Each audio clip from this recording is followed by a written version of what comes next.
এই রংপুর শহরের এর আগে যারা বিভিন্ন দায়িত্বে ছিল, জনপ্রতিনিধি ছিল, কেউ মেয়র ছিল, কেউ এমপি ছিল, কেউ মন্ত্রী ছিল, প্রত্যেকেই তাদের জায়গা থেকে জনগণের যে ভোট, এই ভোট আমানতটাকে তারা তাদের নিজেদের পেট ভরার এক একটা রাস্তা হিসেবে ব্যবহার করেছে। আমরা রংপুর সিটি কর্পোরেশনকে যখন দেখি, তখন দেখি বাংলাদেশের সবচেয়ে দুরবস্থার যে কয়েকটা সিটি কর্পোরেশন আছে, তার মধ্যে একটা সিটি কর্পোরেশন হচ্ছে আমাদের এই রংপুর সিটি কর্পোরেশন। আমাদের এই উত্তরবঙ্গকে, বিশেষ করে এই রংপুরকে সব সময় অবহেলিত করে রাখা হয়েছে। গতকালকে আমরা রাজশাহীতে গিয়েছি, আজকে রংপুরে আসলাম। যখন রংপুরে আসি, এখানকার রাস্তাঘাট, অবকাঠামো, বিশ্ববিদ্যালয়, হাসপাতালগুলো দেখলে মনে হয় এটা তো বিভাগ দূরের কথা, বাংলাদেশের প্রথম সারির একটা জেলার মতো এই রংপুরের এখন পর্যন্ত উন্নয়ন হয়নি। আপনাদেরকে এই কারণে আহ্বান জানাবো, আপনারা এবার ন্যায়ের পক্ষে ভোট দিয়েছেন।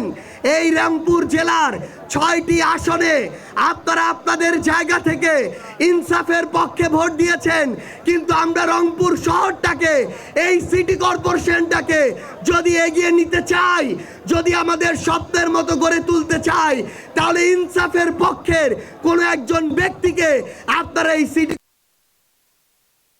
মনে রাখবেন, চাঁদাবাজরা শুধু আসনে নেই, আপনার এই শহর থেকে, এই বিভাগীয় শহর থেকে চাঁদাবাজরা পুরো রংপুর বিভাগকে নিয়ন্ত্রণ করে।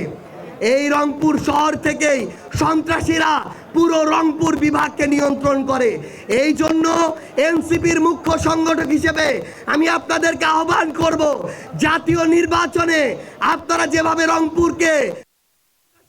রংপুরে রুখে দিয়েছেন, আগামী নির্বাচনে, স্থানীয় নির্বাচনে সিটি কর্পোরেশন, মেয়র থেকে শুরু করে পৌরসভা, উপজেলা, প্রত্যেকটা জায়গায় আপনাদেরকে ইনসাফের পক্ষকে বিজয়ী করতে হবে। আমাদের এই রংপুরে এই যে রেল আসে, আমাদের এই রংপুরের প্রত্যেকটা জায়গায় আপনি দেখবেন অবহেলিত করে রাখা হয়েছে। এবার কি রংপুরে আর সন্ত্রাসীদের জায়গা হবে? আর চাঁদাবাজের জায়গা হবে? আর দখলদারের জায়গা হবে? আর সিন্ডিকেটের জায়গা হবে?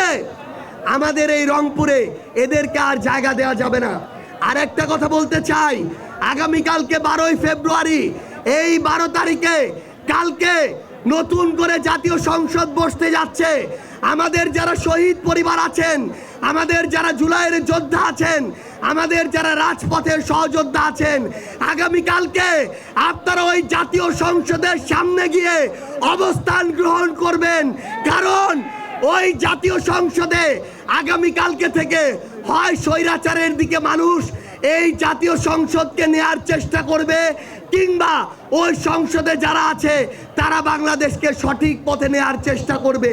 এই জন্য মনে রাখতে হবে, আমাদের এই ভোট, আমাদের এই জীবন, আমাদের এই আমানত, রক্ত, এত কিছুর বিনিময়ে নতুন যে বাংলাদেশ, এই বাংলাদেশে এই সরকার যেন নতুন করে আমাদের এই সংসদকে, আমাদের এই এমপি মন্ত্রীদেরকে নতুন কোনো স্বৈরাচারের পথে না নিতে পারে।